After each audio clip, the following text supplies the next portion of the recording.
Happy Saturday, everyone. Welcome to a very weird wingy. We got a weird one today. We are going head-to-head, or we're about to go head-to-head, with NXT Vengeance, which airs at 6 Eastern, 3 Pacific today, which I didn't realize until yesterday, but this is my only time to really get the podcast in for the weekend. Yesterday was Valentine's Day. We got our asses kicked at the restaurant.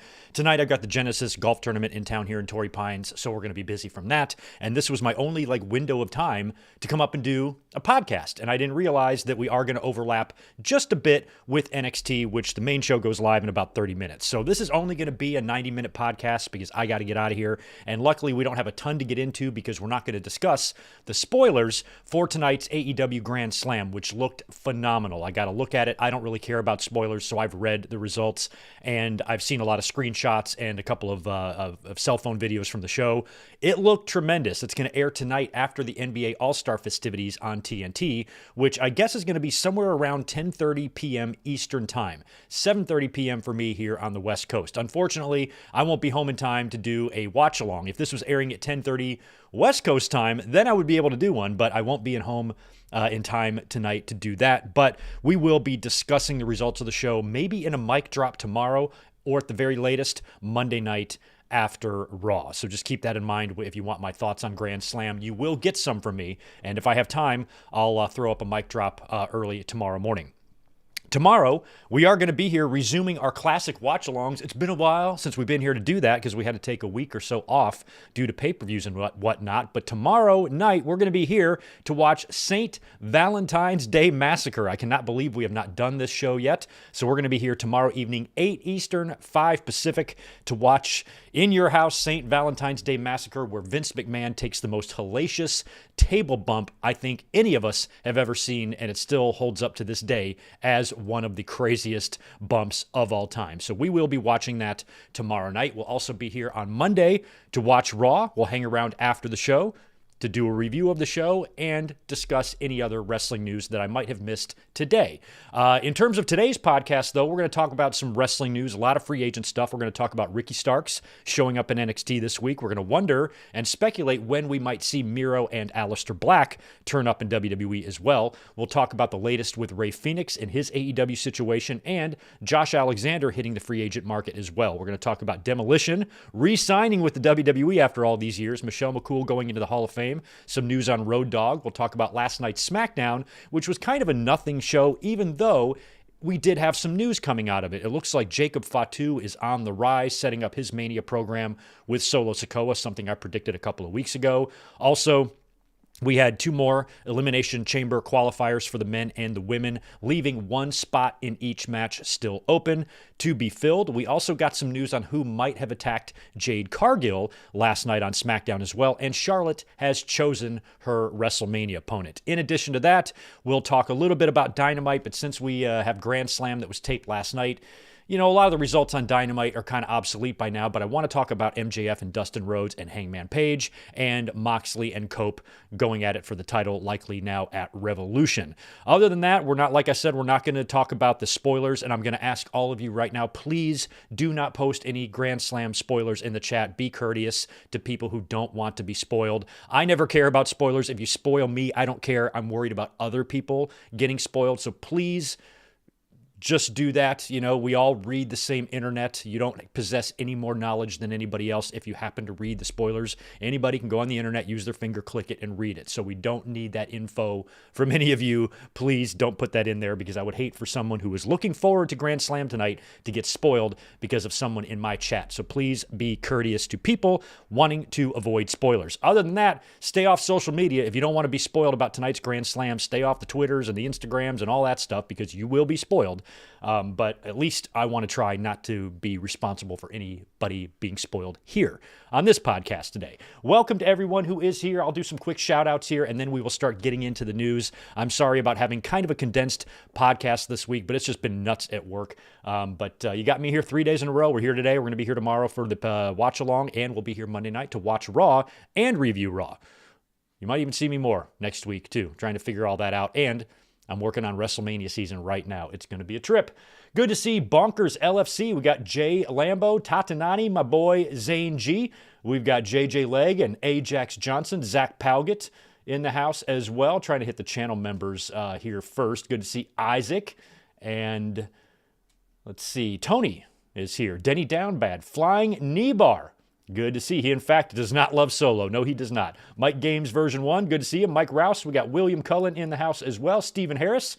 Rodrigo is here. So is Sonic Plays. Mohammed and Ben Espinoza. Who else we got? David Brown. Always happy to see you. And, yeah, Jay Lambo, I got you. Thank you to Killicam 0714 for the $5. What's up, Greg? Going to Raw from good old Charlotte. I'm amped. So Raw is in Charlotte this Monday. I've been to many a Raw in Charlotte. I don't think it's the same building anymore, though. They might have built a new one. I went, I don't remember what it was called back in the day, the one in the 90s there where the Charlotte Hornets played, or the Bobcats, whatever the fuck. I know I watched Stone Cold Steve Austin win the WWE title in Charlotte the night after King of the Ring. I just don't recall if that's a new building or not yet. Always loved going to Charlotte for wrestling shows. Was there all the time back in the day. Killicam, hope you have fun. Say hello to all my North Kakalaki former cohorts. I miss y'all. I miss your biscuits. I miss no, just your biscuits. Yeah, just your biscuits. I miss your biscuits. And your fried chicken. Good stuff. Vontae, good to see the new one in here. Thanks for the $5. What's up, Greg and family? Coming to you live from Vegas. Bittersweet. Driving past Allegiant Stadium knowing I won't be at Mania, but it's all good. Yeah, that's a cool stadium to drive past because right when you come into the Strip, it's right there. You can't miss it. Glad you're having fun out there in Vegas. I did see your tweet last night that you were like right next to me. I'm like, that's not that close, but you are about a 5.5 hour drive. You want to hop in the whip, cruise down here to San Diego. We'll hang out, man. Good to see you as always, dude. And yeah, I'm not going to be making Mania either. I was planning on it all year, and then I just went just went online like it's nothing at the beginning of January. All right, let's pick up some tickets for Mania. And then I'm like, what the fuck happened? I went to WrestleMania 39, had great seats. They were expensive, but I had great seats. Those same seats are like 4 times more expensive for the same exact seats. I'm like, fuck it. I'm not going. I'm going to watch it right here and hang out with you guys instead. Fuck Vegas.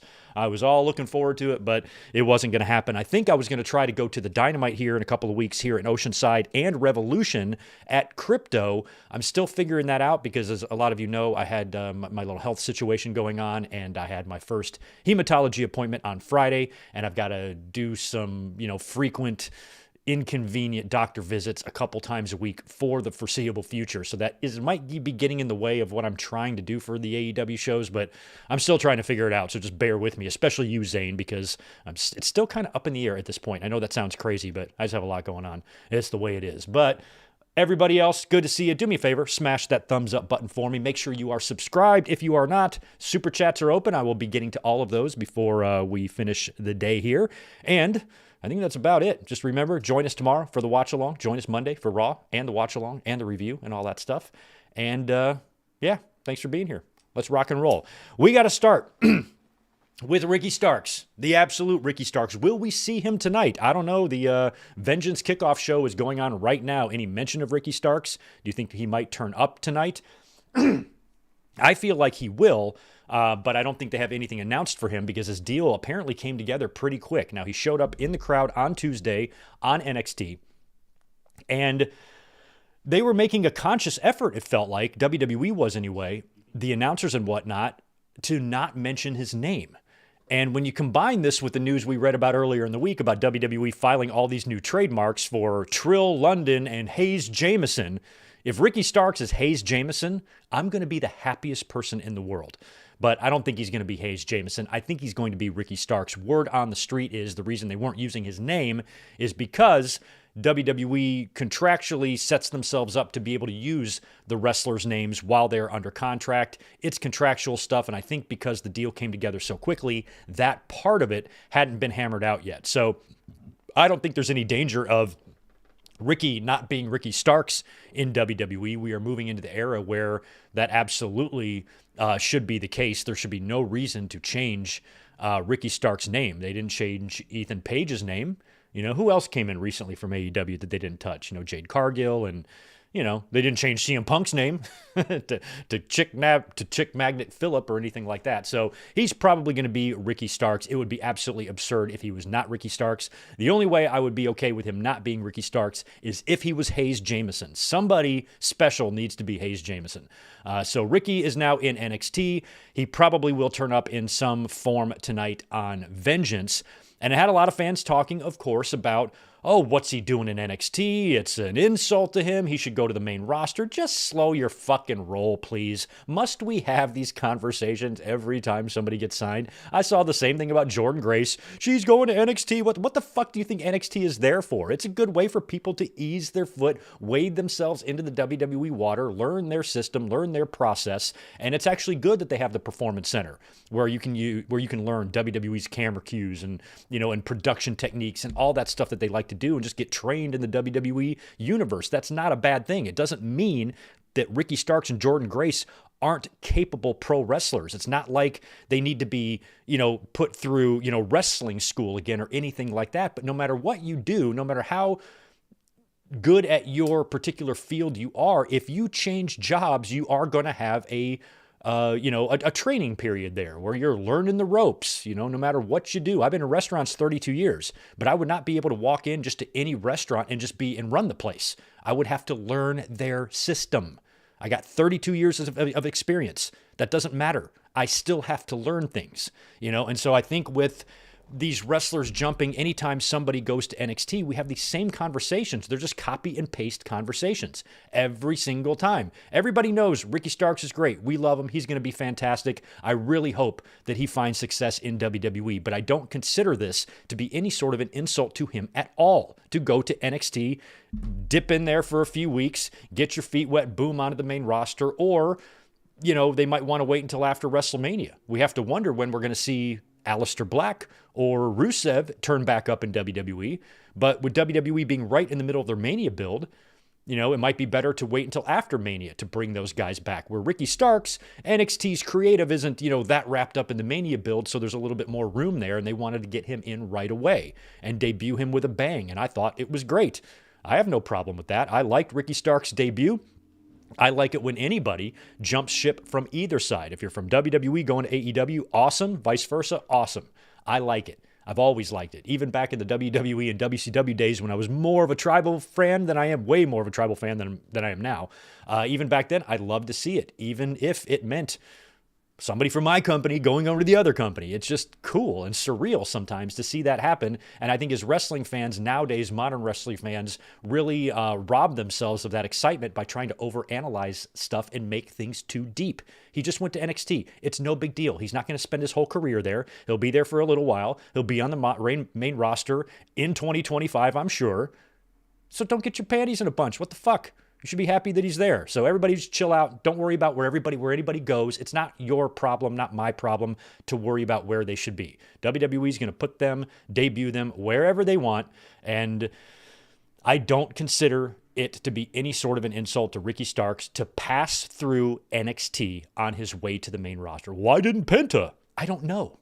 I don't give a shit, really. Doesn't matter, and it shouldn't matter to you either. Welcome to the WWE, Ricky Starks. We wish you nothing but the best. Now, I mentioned Aleister Black and Miro.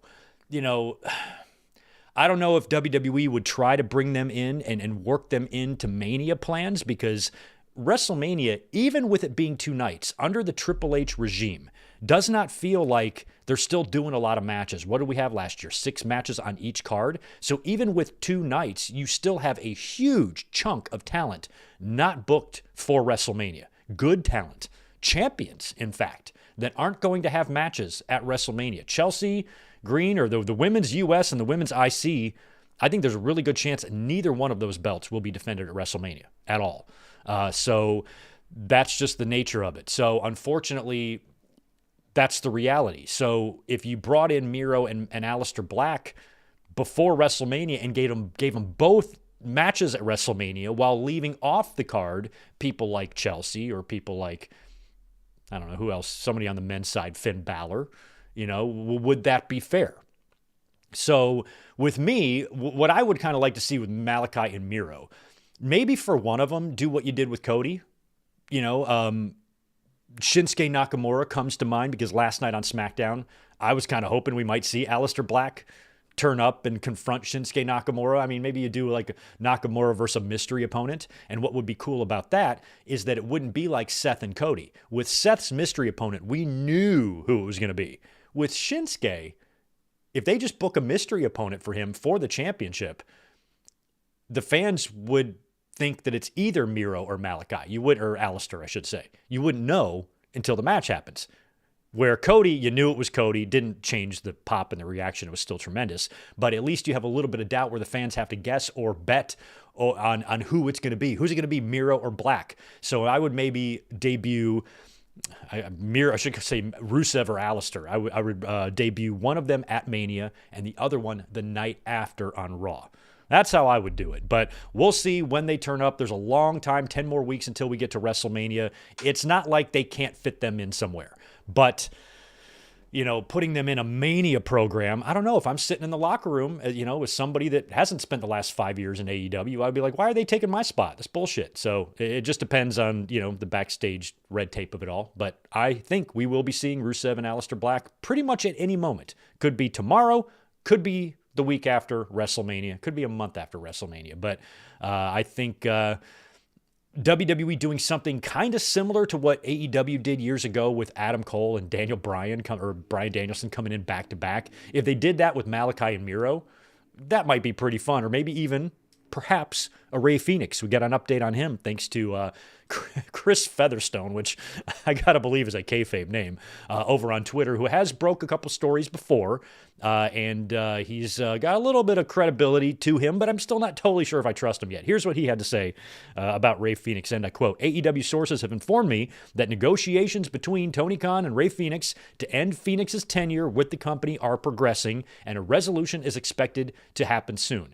I was also informed that Tony Khan has been heavily advised to put an end to this soon regarding Phoenix's holding period." So I feel like Featherstone's sources is one dude. And this seems, kind of likely.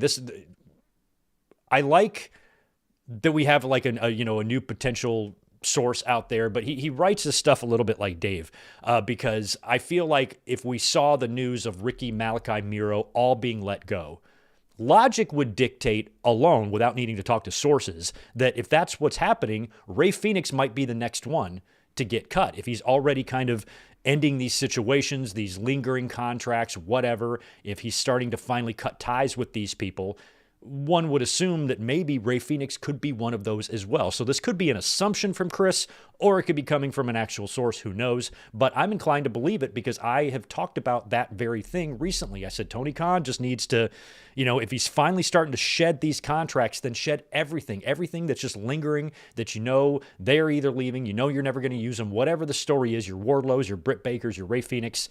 Cut them out of there. Focus on your future. Flood the free agent market. Let WWE figure out how to pick all these people up and use them, just like they kind of did to you a few years ago. So turn the tables on them. Flood the free agent market right in the middle of the Mania build. Throw a distraction their way. And that's what I would do if I was Tony Khan. I'd let them all fucking go. Go ahead. Sign them all. Good luck. Good luck getting lost in the shuffle over there in your greener grass WWE. That's the way I would look at it if I'm sitting in Tony Khan's shoes on his beautiful $400 trillion yacht that apparently he lives on. So I hope that's the case. If Phoenix can get cut and get out of there and head over to WWE, it'll be interesting to see what he does in terms of, the relationship with his brother, separate brands, tag teams, singles wrestlers, occasional tag team. That should all be pretty fun.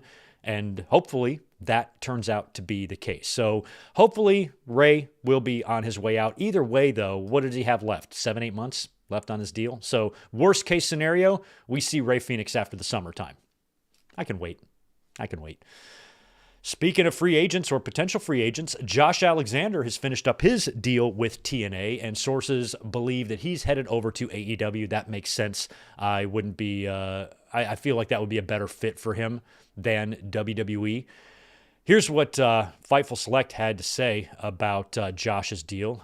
And I quote, PW Insider reported that Alexander being repped by wrestling super agent Barry Bloom, of which Fightful can confirm, along with another member of Bloom's team. As of late in the day, February 14th, it looked like Alexander's landing point was set. Fightful Select has learned that those within AEW, near Alexander, and in the industry that Josh Alexander was expected to sign with AEW if he hasn't already. WWE sources had confirmed that he'd at least not signed there. There had been interest in the company using him last year. We've not learned if the deal is officially signed, but AEW is expected to be the landing point, and I think that's pretty likely. Now, him hiring Barry Bloom is wild. Barry Bloom handling his negotiations. This sounds to me like it would be an AEW thing because Josh, teaming up with Barry Bloom, he's looking for money here, and I don't think WWE would throw stupid money at Josh Alexander. I mean, he's great talent. I'm excited to see him, because I've really only seen him in TNA, to be honest. So, to see him get out there, do more, AEW feels like the better environment for him. And Tony Khan, is the one that's probably more likely to throw some decent money his way because Tony just has more to play with. He has more fuck you money than WWE does, to be honest. So if Josh is chasing the Benjis here, linking up with Barry Bloom, he'll probably get a better deal from AEW. So I just hope it all works out for him. And I hope that wrestlers aren't using Tony Khan as this, unbelievable ATM, taking advantage of that. Some wrestlers are, might very well be going there for the money because of how much he has to offer. So best of luck to Josh Alexander, and I'm sure AEW will be the place for him. Here's some fun news. Oh man, I love this, guys. Thank you for that, Ryan. Both Mania nights had 7 matches each, so that's 14 total matches. WrestleMania 5 had 14 matches on it, and it's a 3-hour show. So we have 7 matches for each night, 2 4-hour shows. I feel like we could up that to 9 on each card, or 8 or 9 on each night, and up it to 16 total matches.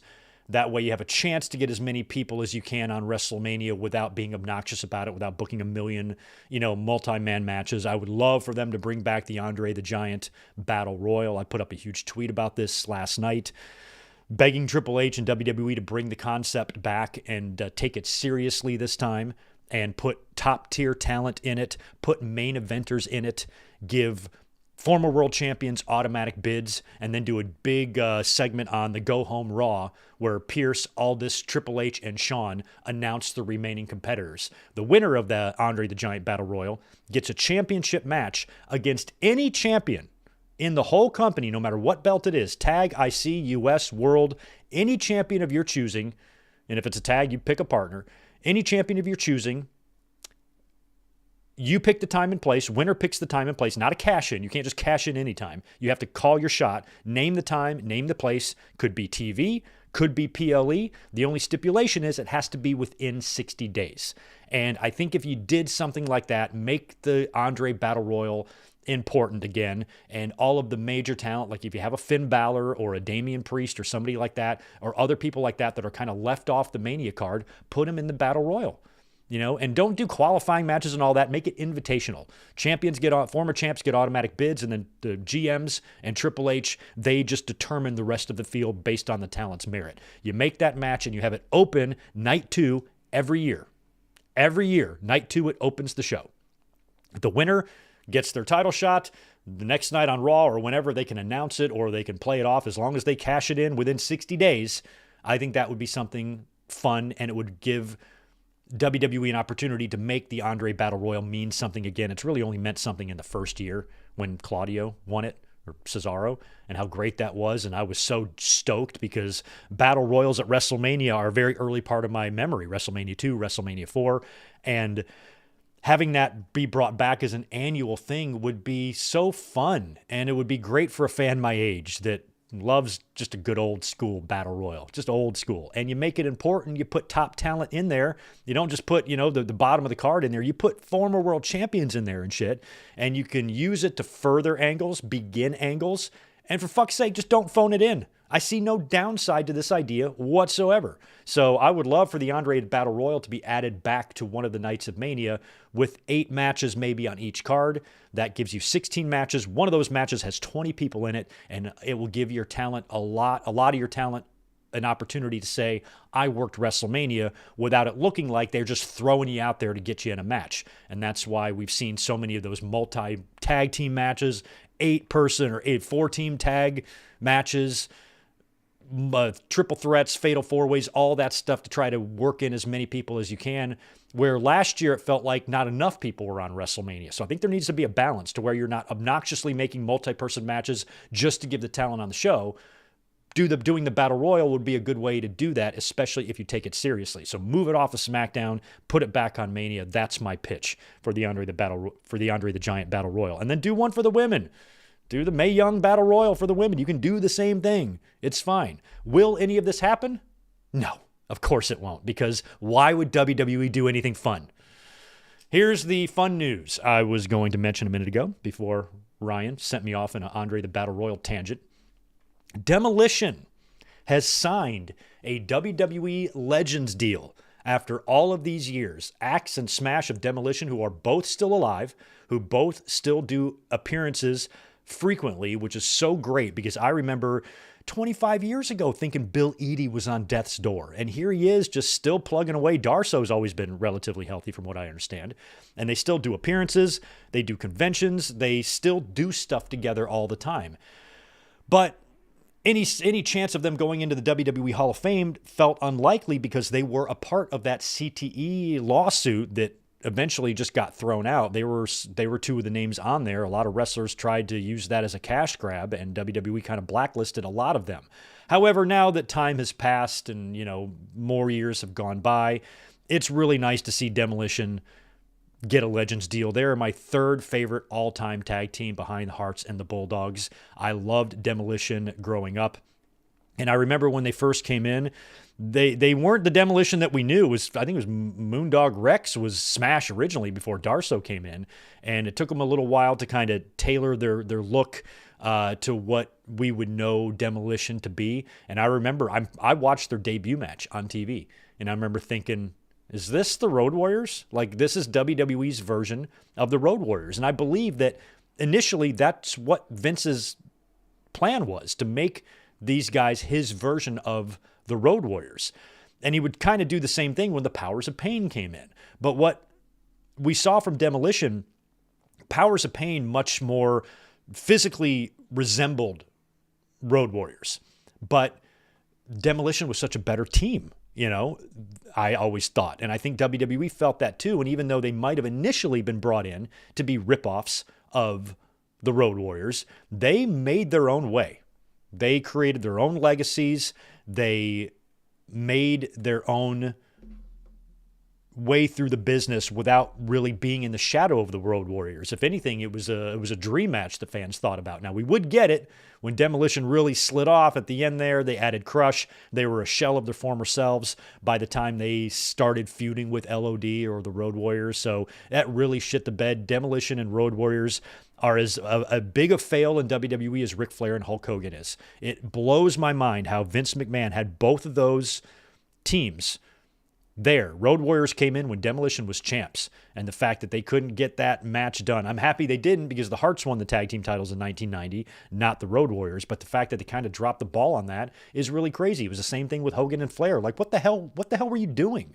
So it's really crazy that they never got that done. But what was cool about Demolition is how they just had a good look. They were both, like the Road Warriors, both good on the mics. Darso could talk. He was a trip. Darso would be Hawk, and Edie would be Animal.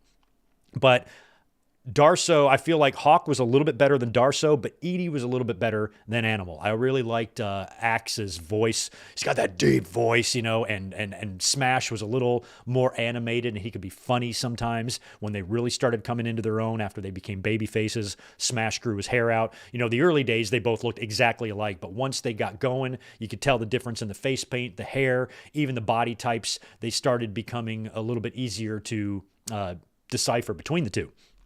So I always just really respected Demolition. They were a fun tag team. I loved them with Mr. Fuji, and I loved watching them turn babyface. The very first double turn I ever witnessed with my own eyes, I didn't even know it was a double turn. At Survivor Series 88, when Mr. Fuji turned on Demolition. I thought because I was 11 years old, I thought Mr. Fuji turned babyface and joined the Powers of Pain. It wasn't registering to me that what I had just watched was a double turn. Demolition went face. They ended up disposing of the Powers of Pain, and went on to become 3-time WWE Tag Team Champions. They beat Strikeforce at WrestleMania 4. Very predictable match. You knew going into that Strikeforce were going to lose. Then they lost to the Brainbusters like over a year later or something like that. Lost the titles to them on Saturday night's main event. So they had a long, long run with the titles there before dropping them and then beating the Brainbusters back for the titles just a couple of months after that. That pissed off Bobby Heenan, who formed the Colossal Connection. They beat Demolition on TV, I think in January of 1990. And then Demolition, in one of my favorite matches of all time, beat the Colossal Connection at WrestleMania 6 to win the titles for the third time. And that was their last big moment as a babyface team because they immediately turned heel after that. They turned heel with no explanation, added Crush to the team, and then wound up dropping the titles to the Hearts at SummerSlam in my favorite tag team match of all time across any promotion. SummerSlam 1990, Hearts and Demolition. So they held the titles 3 times, which in those days was kind of unheard of to be three-peating, and they beat the team that beat them twice to win the titles back in Brainbusters and Colossal Connection. So they had a tremendous run, albeit relatively short. Their run was only 2 or 3 years. 2 years on top, maybe 3 or 4 if you add the year before they got hot and the year after when they tapered off and they turned into shit. I'd give them probably a 4-year run max, with only 2 of those years being on top, but they made their mark. They were only on top 2 years, as opposed to the Road Warriors, who were on top since, my grandma was a kid. So the fact that they made that much of a name for themselves and made their mark in tag team history in just a 2-year span, I think is pretty incredible. And they're an incredibly memorable tag team with that great Demolition theme song from the Pile Driver album, Rick Derringer, I think. Here comes the act. Just great. So this is really, really exciting that they signed a Legends deal for one reason and one reason only: Hall of Fame. And I hope they do it this year, because I don't want to wait another year or a few more years to where one of them is no longer with us. WWE's done enough inductions like that. Randy Savage, so many other wrestlers that should have gone in when they were alive. I think Vader, right? Perfect was passed away pretty early. But there's a few wrestlers that was kind of frustrating that we didn't get to see them go in when they were alive. I think Randy Savage is the biggest standout to me. So I would really like to see that for Demolition. They're both still alive. They're both capable of doing something, coming out in the Hall of Fame. Hearing that music again and them being inducted would be something that, as a fan, I would very much appreciate. Because I think last year we got the Steiners, right? And help me out. We got the Road Warriors there in, right? I just don't remember when they went in. Was Animal still alive? Help me out with the Road Warriors in the Hall of Fame. I forgot. But Demolition absolutely needs to be put in, and I hope it's this year. There's no reason to wait. They're putting Michelle fucking McCool in the Hall of Fame, for Christ's sake. So let's put Demolition in this year. I will accept nothing less than this year. WWE, all you assholes, put Demolition in the Hall of Fame. I mentioned Michelle McCool just now. She is also going to be going into the Hall of Fame this year. Triple H showed up during a Michelle McCool and Undertaker appearance on ESPN, on the ESPN show Get Up. And I guess Michelle and Michelle and Taker were there. Triple H then appeared on the video wall to surprise Undertaker and Michelle McCool with the news that Michelle will be inducted in the 2025 class of the WWE Hall of Fame. This felt like just Triple H getting back at Undertaker for him and Shawn being a part of the Triple H announcement, announcing him as the surprise headliner for this year. So this is Triple H's way of giving back or saying thank you by inducting Michelle McCool in. I have no recollection of this woman's WWE career at all. I hated the Divas era. Michelle McCool was an athlete. I did appreciate that about her. Plus, she was smoking hot, which is the only thing that seemed to matter back in the days of the Divas. It was just about how hot you were. That's it. So with Michelle, she was a smoking hot, fitness chick who had some athletic ability to her, but she was working in an era where it was just about wearing a bikini and rubbing mud on your tits and then fighting with a pillow and all of that. It was just so much of that it was hard to, recognize the athletic ability she did have. And plus, back then, they didn't have, the world-class training facilities and everything now. I never really thought Michelle McCool was a really good wrestler. I thought she was a good athlete, but from what I remember, the little bits, she just nothing what she did in the ring to me ever stood out. But she was part of an era that was influential to the generation that came after me, or 2 generations that came after me. There are women out there who might be 30 years old now, at the time looked up to Michelle McCool, looked up to Candice Michelle, looked up to Layla. That's crazy to me, but there is a there is a fan base out there that really did enjoy those wrestlers and had their pictures on their wall and stuff. But I was so turned off wrestling-wise. I was turned off wrestling-wise by the Divas division. There was great visuals, and it certainly wasn't the hardest thing to do to watch these women. But at the same time, the women's division back then was a joke. I never took it seriously. Why? Because WWE didn't take it seriously. WWE didn't take it seriously. And never. Even if they had some decent talent on there, like Victoria. Where the hell is she, by the way? How come she's not in the Hall of Fame yet? And a couple of other wrestlers here or there, but as a fan, I have to come to terms with the fact that we are now entering the era where we're probably going to see people like Michelle McCool, Layla, Candice Michelle go into the Hall of Fame. And to me, that's crazy.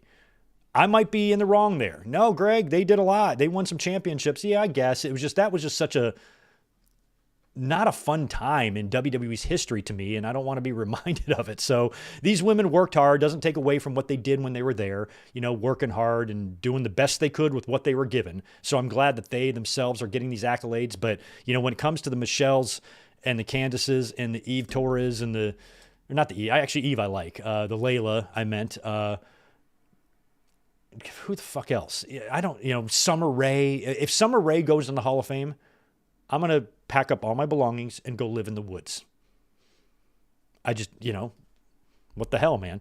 So Michelle McCool in the Hall of Fame. Rick Martel still not in the Hall of Fame, but that's okay. Congrats, I guess, to Michelle McCool.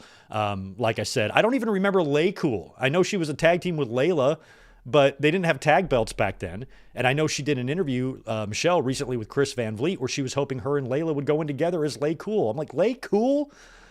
I mean, weren't they around for like a month and a half? I don't understand. Like, in my mind anyway, I know they were around longer than that, but they're just a blip and an unremarkable, invisible blip on the history of pro wrestling. Why would they go into the Hall of Fame? So, but that's the way it is with the Hall of Fame. As long as you had some sort of notoriety and you were a member of the main roster, under contract, winning matches, you are eligible for the Hall of Fame. So, congrats to Michelle McCool and your little Christian American family there. Good for you guys. Happy for you. I'm sure Gunner and Wyatt and Billy and Jesse and all your other kids are thrilled for you. Here's some more fun news. The Road Dogg has been named SmackDown co-lead writer along with John Swakata, according to PW Insider. So if you're wondering why SmackDown kind of sucks, there you go. And it wasn't really too great of a show last night. Road Dogg co-lead writer, come on. Okay, that's happening. And that's kind of it for the Wrestle news. That's all I got in my little news chunk there. We'll talk a little bit about SmackDown last night, take a look at what we got for the Chamber now, and how WrestleMania is shaping up. This past Monday on Raw, we were here after Monday Night Raw to do a review on the show and talk about the AEW releases and a few other things going on. So we've done a lot of podcasts lately here on the show. I'm excited to get back to a watch-along tomorrow. But on Raw, we saw some more Chamber qualifiers. We saw Bayley defeating Lyra Valkyria. So that's kind of interesting because on SmackDown last night, we had Naomi beating Chelsea Green. So we had Lyra Valkyria and Chelsea Green, your United States and Intercontinental Champion, being pinned in 1 week, in the same week. Both in EC qualifiers. And also on Raw, main event, Logan Paul beat Rey Mysterio to qualify for the Chamber. So we are almost full with the Chamber. We have a couple of more qualifying matches on SmackDown last night, and one spot in each match still remaining open. Last night's SmackDown was kind of interesting because it was not a great show. I was, of course, working. I was slammed. When I was done with work, I sat down. I started scrolling through social media to kind of get an idea, of how SmackDown was. And it was largely being heavily criticized of kind of just like a nothing show, a boring show. But when you look at some of the news tidbits that came out of that, it was newsworthy. I think the problem with these shows is just 3 hours is too long for SmackDown. You do not have a roster there to sustain a show this long, and I think it's putting a lot of fans to sleep, to be honest. But if you condense it into a 1.5 hour show, you got some pretty good shit going down here. First things first that's notable on SmackDown, no Tessitore last night. He was replaced by Vic Joseph. I didn't hear what the explanation for that was. It is interesting that they called Vic and not Corey, but that's a whole nother story. So Vic and Wade were on the call. Another notable thing from last night, correct me if I'm wrong, this is the first night I've seen this, unless it happened last week and I missed it. WWE logo, big fat WWE logo, smacked right dab in the middle of the ring mat. I cannot believe how many decades it took WWE to finally do that. I used to wonder why they didn't do it back in the day, because WWE has always had a hard-on for their own logo, all the way back to the old ones. It's always a WWF, even back when WCW started and they were really heavy in competition. If you go back and watch some of those WWE shows, they went through the process of constantly repeating the initials, repeating the name of the company, the World Wrestling Federation SummerSlam. Call your local cable company. Make sure you ask for the World Wrestling Federation by name, because they knew there was another wrestling company out there, and dumbass fans might call them like, hey, can I order the Wrestle pay-per-view? And then they just give them the WCW one. So WWE was always very obsessed with reminding the fans which company they are watching. And the fact that WCW was doing this shit when I was 12 back in 1989, putting the logo on the mat, and then all the WCW Saturday night shows had the big WCW logo on it, or Worldwide did, or whatever. Monday Nitro, same thing. So WCW was always doing that. WWE never really did. It was never their thing. And I just cannot believe back in the 80s or the early 90s, they didn't have that big, beautiful golden WWF logo right in the middle. It's a good thing they didn't, because that would be a pain in the ass to blur that out after the Panda lawsuit. The way they have to blur the turnbuckle pads and whatnot. Imagine if they had to do that to the ring. So I guess it's a good thing that WWE has never done this, but I cannot believe how long it took them to do it. Back in the 80s, like 1984, the WWE Spectrum shows in the Philly Spectrum, they would have the arena logo on the mat. WrestleMania 12 had the WrestleMania logo on the mat. The Raw Bowl had a bunch of shit on the mat.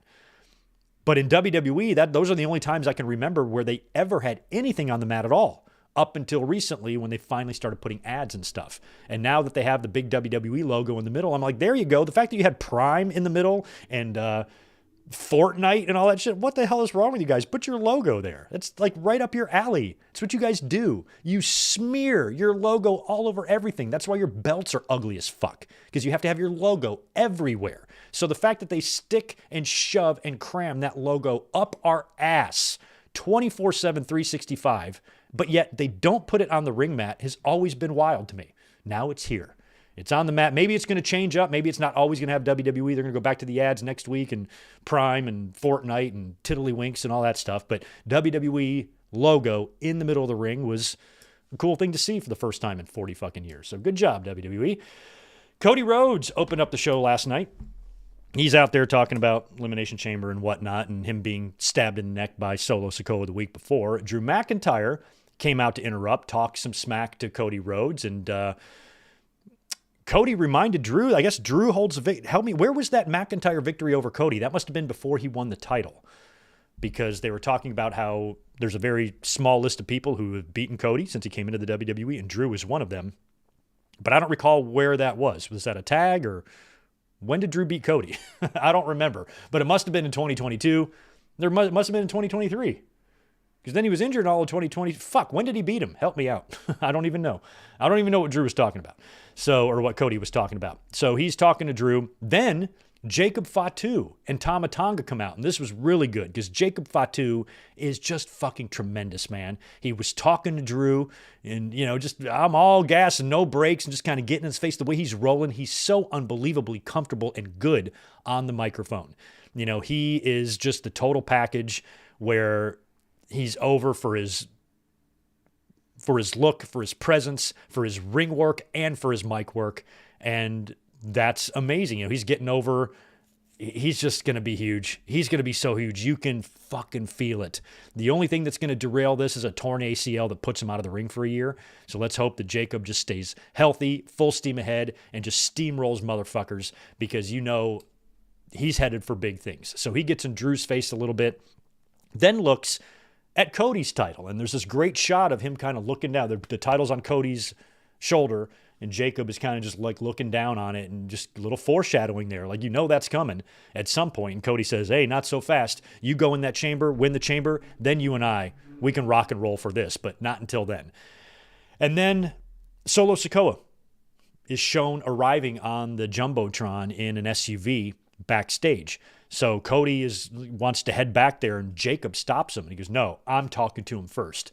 And Cody's like, fine, you talk to him first, but I'm going to get the last laugh. So they both have an axe to grind with Solo, because Solo attacked Cody last week, and Jacob wants to know where Solo has been. So it happens later on in the show, but we'll talk about it here. Jacob goes backstage. He finds Solo Sikoa in the locker room, and Solo says that he hasn't been himself since losing to Roman Reigns, losing the Ula Fala, and he's let his family down, and he needed some time off to get back to who he is. But now he's back. He's ready to go. He's ready to take over the business.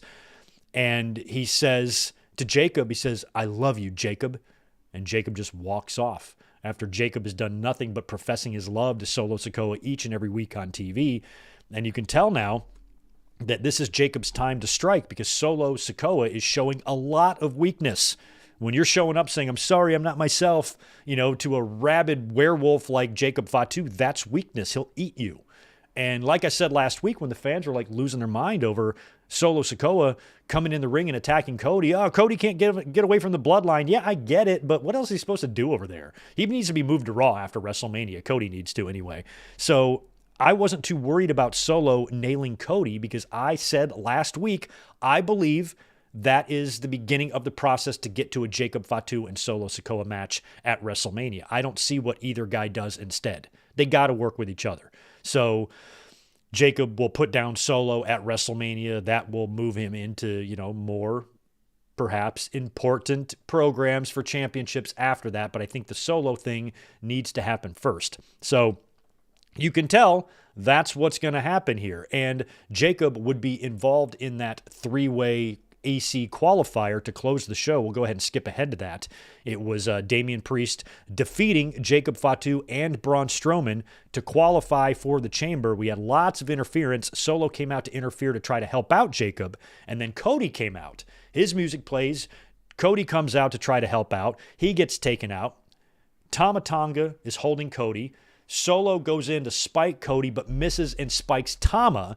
Jacob sees this. He's mad. He spins Solo around. He's getting in his face. Meanwhile, we have Priest taking down Strowman in the ring with a South of Heaven choke slam for the win, and advances to the chamber. Little appreciation handshake between Priest and Cody there as well, to kind of close the show. So they did a lot of kind of teasing that Jacob and Solo are going to be running into some problems, and that's probably going to have to be your WrestleMania match. They have a long way to get to that, and I don't know if Roman is going to be a part of this, or if he's going to be doing something with Rollins, since Rollins pretty much is the guy that kept him out of the Elimination Chamber with the stomps at the Rumble. Doesn't feel like Roman will be a part of this, but a Roman and Jacob showdown. If Jacob puts down Solo, and Roman is put down Solo, Roman now has another, challenger for the top man in the family. That might be a Saudi match or something like that. And if Roman does get involved in that in any way, you have to wonder when the next time he's going to see a championship title match, as now it is all but confirmed that Roman Reigns will not be in either WrestleMania main event. Isn't that wild? I was kind of thinking he would still find his way into the chamber last minute, win it, and then Punk would cash in his favor to get him in the match or something. But now it feels like Roman Reigns, for the first time in how many years, will not be the main event of WrestleMania. I don't feel like you can count WrestleMania 36. Let's pretend that one doesn't count, because if we had that one, Roman would have, he might not have. Yeah, Roman wouldn't have main evented 36 anyway, would he? That Goldberg match, that wasn't going to be last. It was going to be Drew and Brock. So he's main evented a lot of WrestleManias. And so this is the first time other than 36 that I can think of. Well, I guess 35. No, okay, 35. Never mind. I'm way wrong on this. Don't listen to me. Don't ever listen to me. He didn't main event at WrestleMania 35 either. He worked with Drew, right? So Roman won't be in the main event. Roman is the tribal chief anyway. Not being in the main event of WrestleMania is something we have not seen yet. And he's going to have to work with Rollins and Punk, I guess. That's what they're going to do. Rollins, Punk, and Roman is probably going to be the triple threat match that they're going to do. And I believe Rollins will qualify on Monday. He faces Balor for the final spot in the men's match. So that leaves the Chamber men at Cena, Drew, Punk, Logan Paul, Damian Priest, and most likely Seth Rollins after he wins on Monday. So that's kind of wild that that's what we're going to see. But Jacob and Solo definitely feels like it's the plan for Mania now. In terms of the qualifiers we saw on SmackDown last night, Naomi defeated Chelsea Green. So she qualifies now for the Chamber. She's going to be in there with Bianca. And that's kind of interesting because I'm wondering if they're setting up something kind of big here. Later on in the show, after the win, after Naomi's win, Nick Aldis showed Naomi and Bianca a video on the monitor that appeared to implicate Raquel Rodriguez and Liv Morgan in the attack on Jade Cargill. Now, they haven't said anything about this in weeks. It happened months ago. And we've all been wondering what the story is with that. Is this an angle? Is this a cover story to get Jade out of the ring for some reason? Or is she hurt? Or what the fuck? We didn't really know. And now that they're bringing this up out of the blue, they show the footage of the night that Jade is being put in the ambulance. And then in the background, you see like Liv and Raquel like walking away. And I don't buy this for a second. I think that would be a huge letdown after all of this time if it turned out to be Liv and Raquel. And I think this is just a red herring. I think WWE has got something bigger planned. And maybe it's something even bigger than we thought. I think the obvious choice here, where everybody's head is at, is that it's Naomi. Naomi's the one that did it. She was the one that had the most to gain. She got to be tag team champions out of this deal, team up with Bianca, take Jade's spot. So if you're a wrestling fan, that's a breadcrumb trail to her. You know, she's the one that's guilty here. And it probably still will be that. However, we've been talking about this a lot over the last couple of years, and it was just like maybe 2 or 3 weeks ago here on the podcast, we talked about Bianca Belair a lot. And I've repeated the same thing that I've said over and over and over and over again about her. I appreciate her desire to be a role model for young girls. I appreciate her not wanting to turn heel and to remain a babyface because she really likes being in that role. I totally get it. I totally get that, but at the same time, do you really want to be the female John Cena? Do you want to do that? You know, because at some point, you know, the louder and the older fans are going to start booing you and being more vocal, you know, about you just doing the same shit. And I've said for so many years now, at least 5 years now, I've been saying if this woman ever decides to snip off that stupid braid and have a killer instinct and go out there and start murdering bitches, she will be absolutely unstoppable. Absolutely unstoppable. And I've always had a long desire to see her turn heel. But the entire wrestling world is under the belief and under the assumption, as am I pretty much, that she's never going to turn heel because she doesn't want to. But she needs to. If she were to turn heel, doing it during the WrestleMania build, doing it during WrestleMania season would result in the biggest impact in my mind. That's where you would want to do it because it would actually be shocking. Remember when Triple H was revealed as Shawn's attacker? What if they did something like that with Bianca where they zoomed in on some blurred shit to reveal that it was Bianca all along? You know, and then she's in the ring and she gives some perverted smile and then boom, she attacks, I don't know, Naomi, Jade, whoever, and just goes full killer instinct and is now a heel with a new attitude, a brand new attitude, and a killer instinct, and who is out for blood. And she is a completely different, now she's a warrior.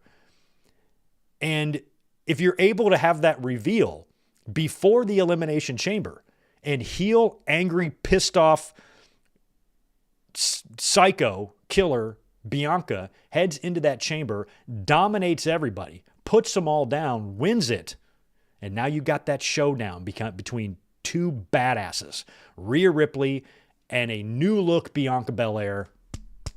That could be so much fun.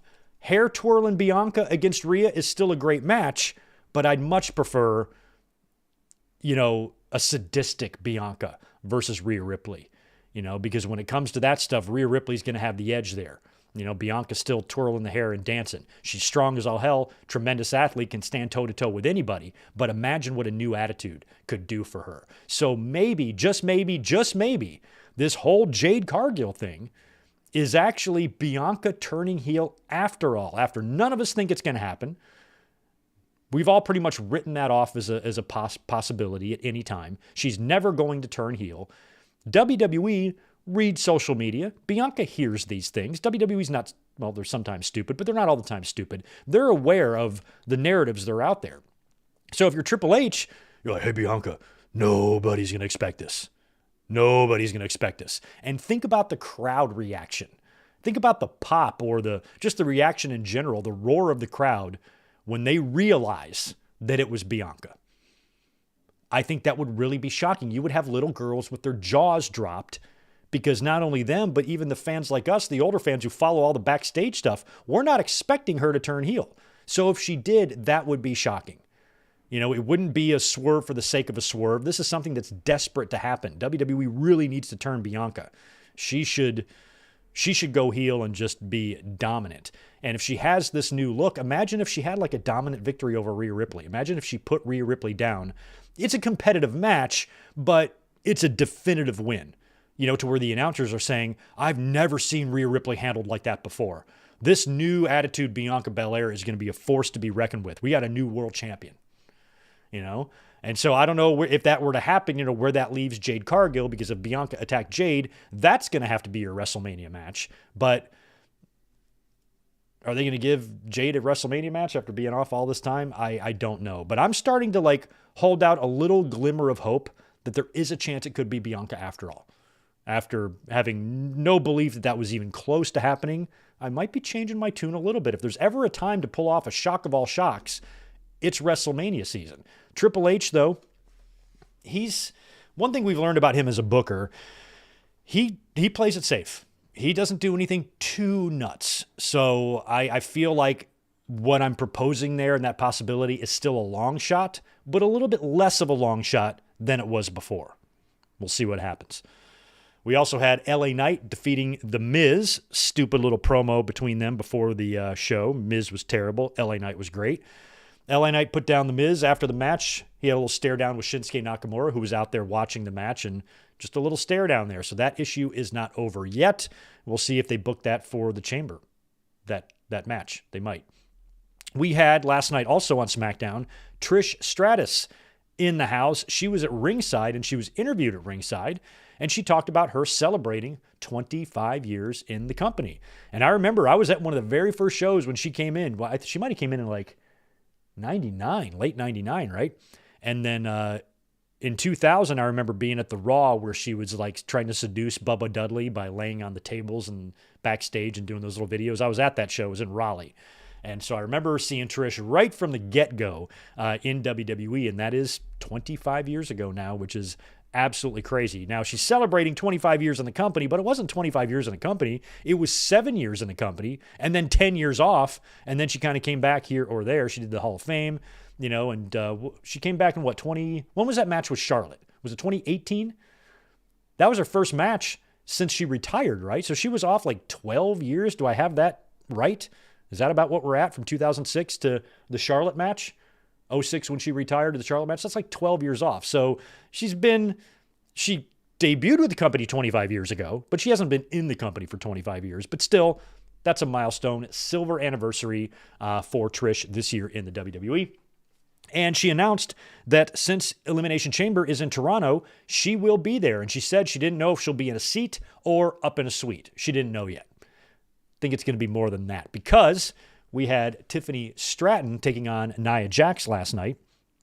And Tiffany got the win when Candice LeRae interfered, causing the DQ, giving Tiffany the victory. Nia Jax then destroys Tiffany. Her and Candice put the boots to Tiffany, and we get squishy time. Nia Jax hits the Annihilator on Tiffany, wiping her out. Candice LeRae then goes out to the outside to get a chair to further the damage on Tiffy, and that's when Trish Stratus leaves her ringside seat, jumps in the ring, and makes the save for Tiffany.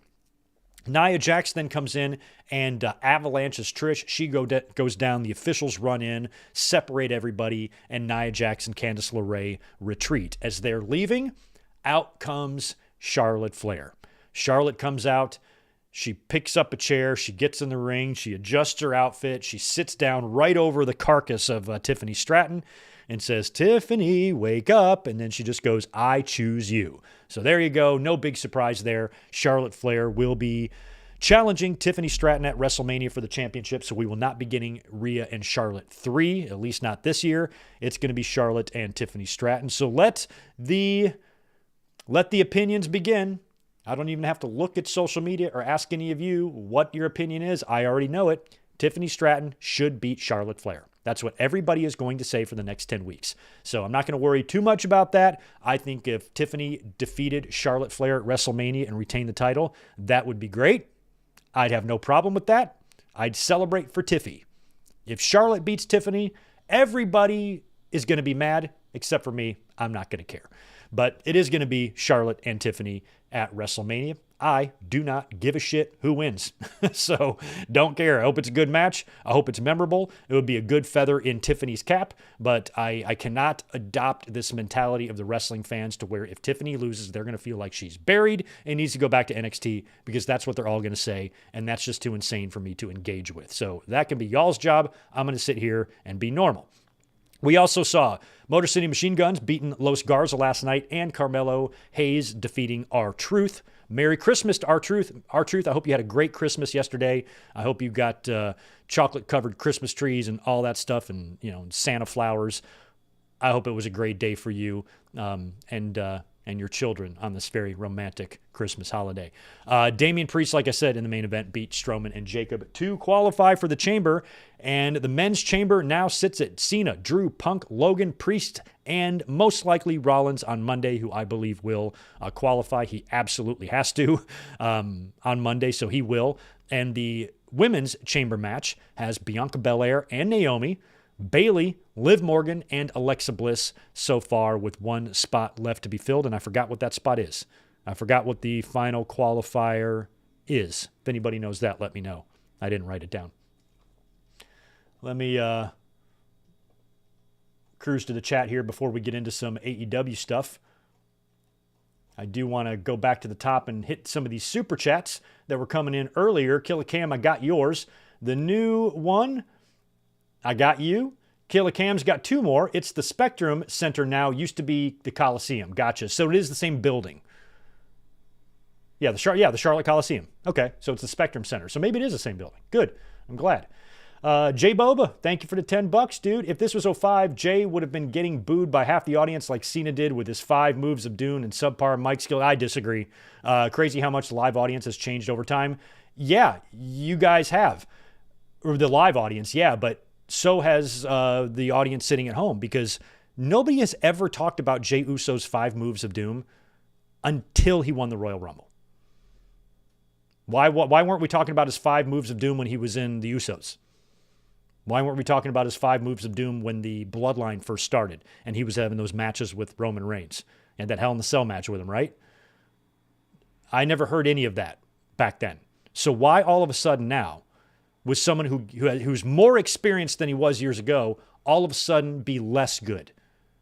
That's what I don't get. Now, I've mentioned before Jey Uso's ring work. I would like him to tighten it up. Sometimes I feel like his spears are going in slow motion. But it's also WWE style. They're not going out there trying to be Ospreay and Kyle Fletcher.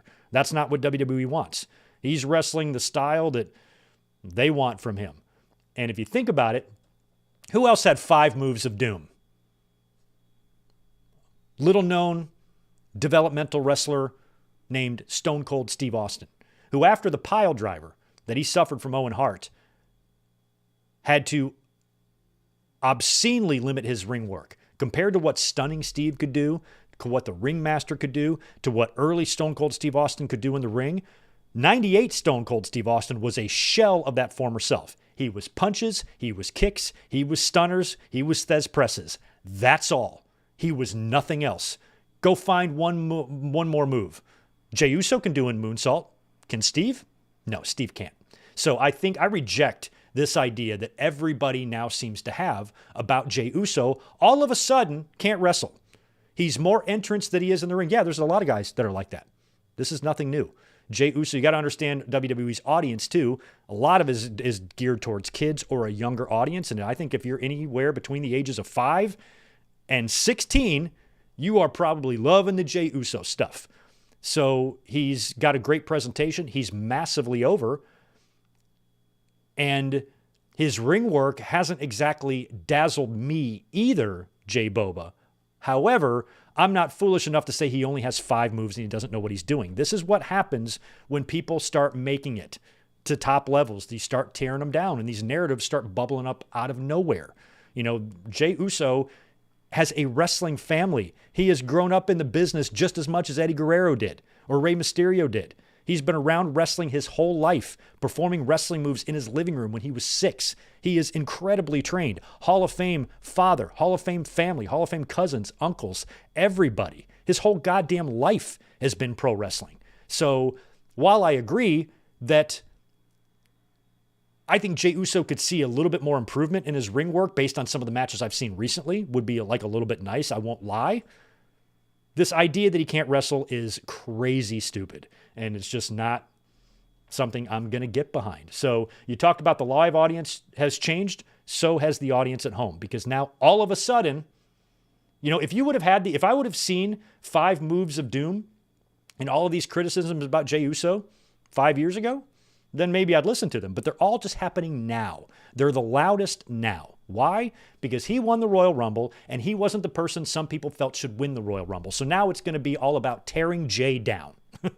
And it's just too predictable of a way for wrestling fans to behave.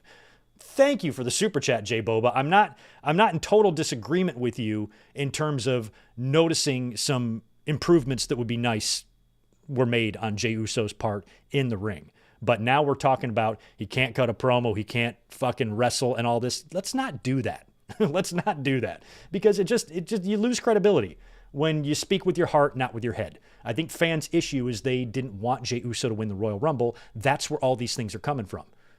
A Bubba Ray psychology degree will provide you enough knowledge to understand this. You know, it's very easy to see how a human brain will function when they're mad. Ruben Anthony, what's up? Any quick predictions for Vengeance Day? No, I don't even know the card. I don't watch NXT. There's a 4-way in the women, right? Oh, here's one prediction. I do know Stephanie Vicaire is going after the U.S. title, or the North American title. She'll win that. Julia's defending her belt in a 4-way. I think she'll retain. And those are the only other matches I know. The rest of it, not sure if I care. Ryan Adams, thanks for that $2 earlier, informing me about the 7-match Mania nights. And Michael Cuomo, thank you for that, dude. 30 months, Jesus. Now with Starks in NXT, we need Miro and Aleister Black back. Awesome if it would be before Mania, but likely it would be after. I think it could still be before. I think one of them could come before. Maybe one of them could come at Mania.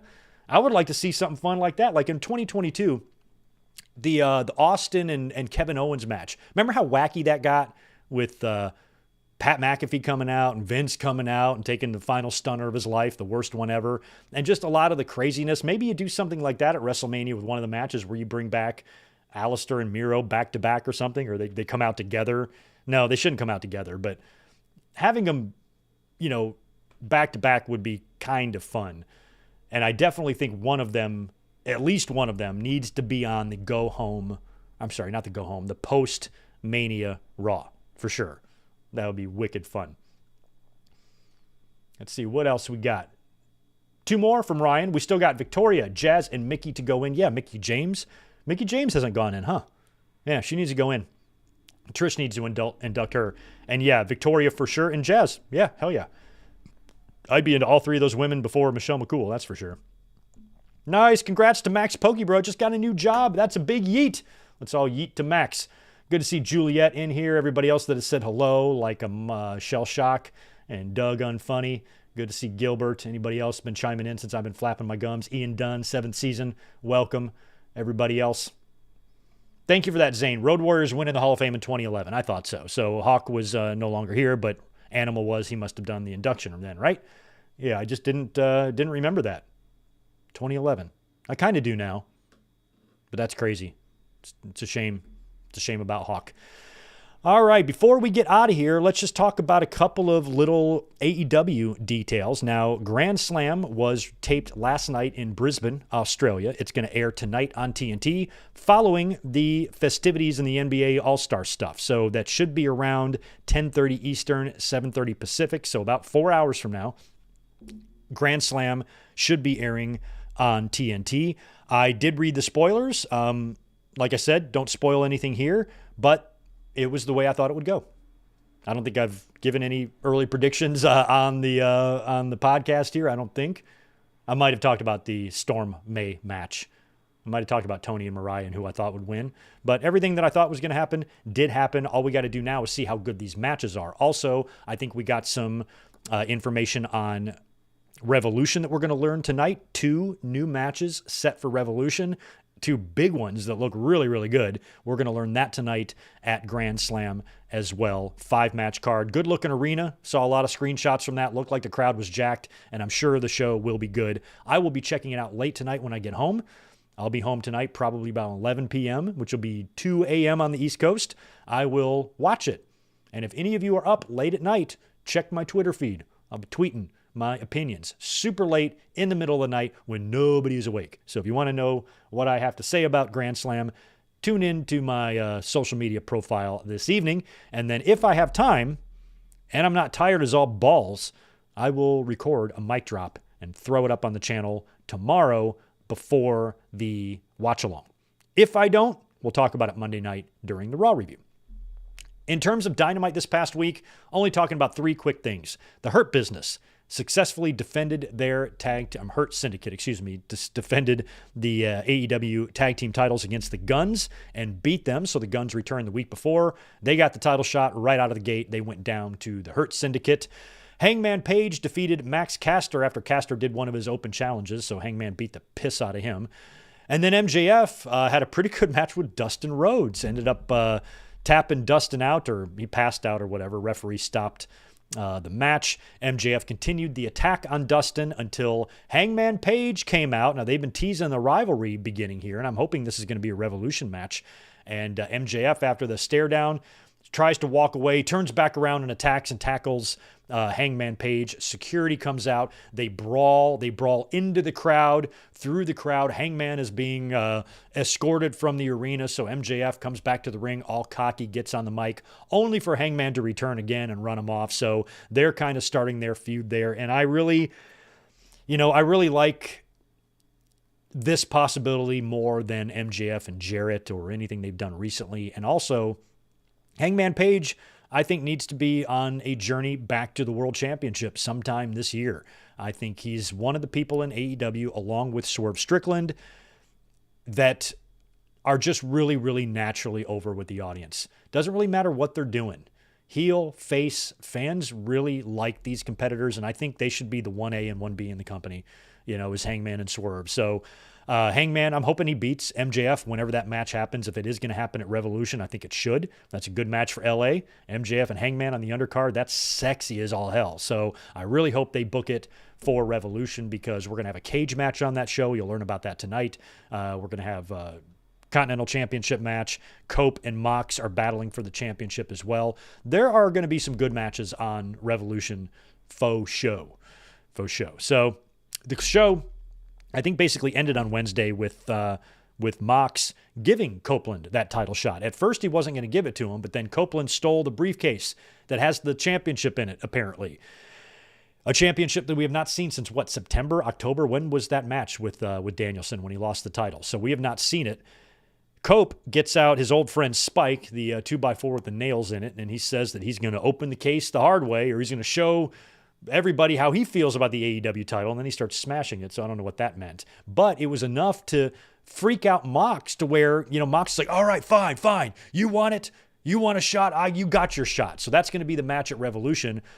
Cope basically holds the title hostage, threatens to smash it to get Mox to allow him to have a title shot, but then Cope starts smashing the briefcase anyway. And then the rest of the Death Riders run in to kind of distract Cope. Marina Shafir runs in, grabs the briefcase, so we never got the briefcase opened. I doubt the championship was even in there. But it might have been, just in case Cope accidentally smashed it, and the belt, if it opened up and there was no belt in there, it would look weird. And maybe that's the point too. Maybe they will reveal.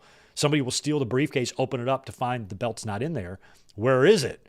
And then Moxley, then you cut to the Jumbotron and Shane McMahon is broken into Tony Khan's yacht and he's sitting there on the living room couch with the AEW shoulder or the AEW title around his shoulder and declares war on AEW.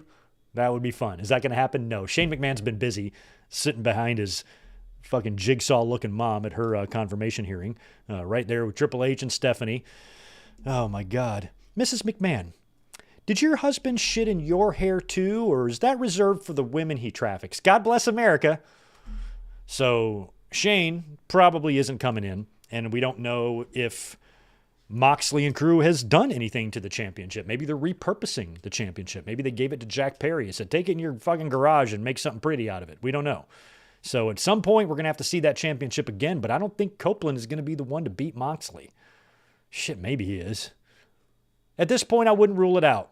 I got to give credit to AEW. The last couple of weeks of TV has been excellent.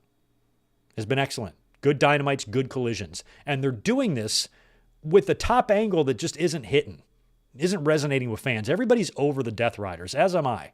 So if the end game here is to wait for Darby, that's going to be way too long, man. I'd be open to Cope winning the title. I would. It puts a legend Hall of Fame name on your title lineage. No downside there. Just give him a 2-month run. That's all. I would do it. I would. Think about it. Copeland winning the title.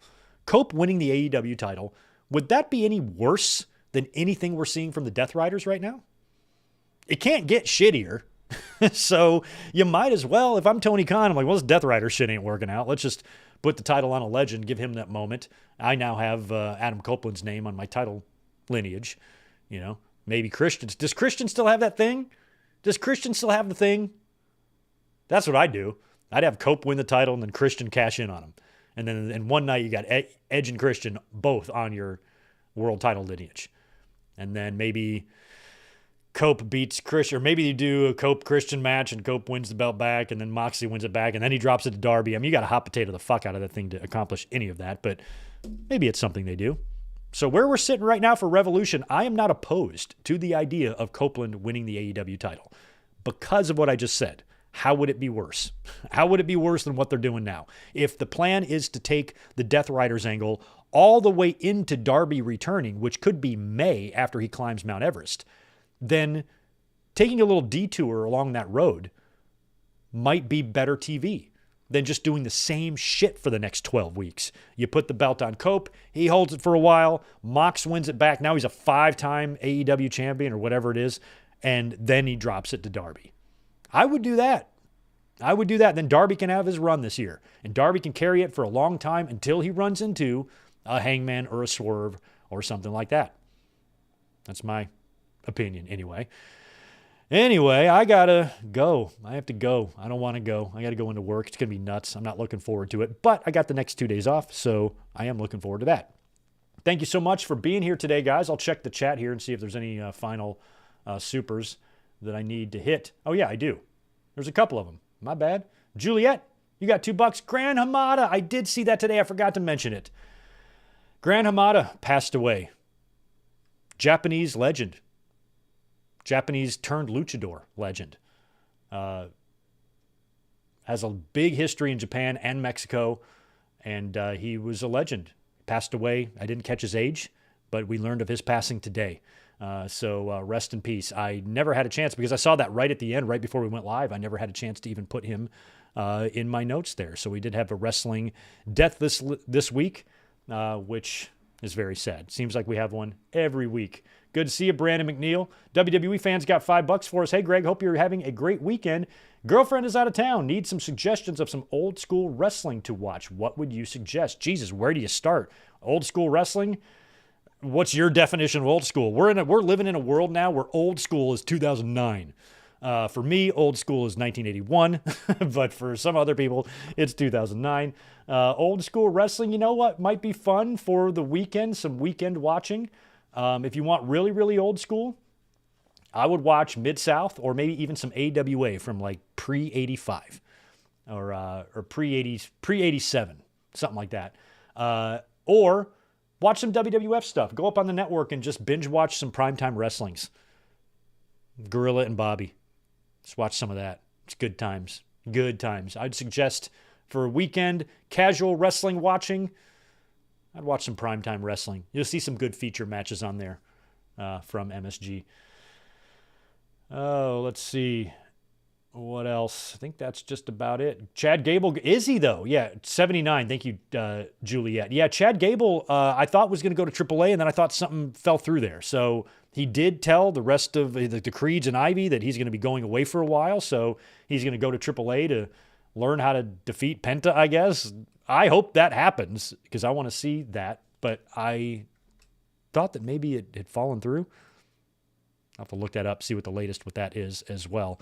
But yeah, sorry for kind of the condensed podcast today. I didn't want to skip the podcast just because we were going head-to-head with Vengeance.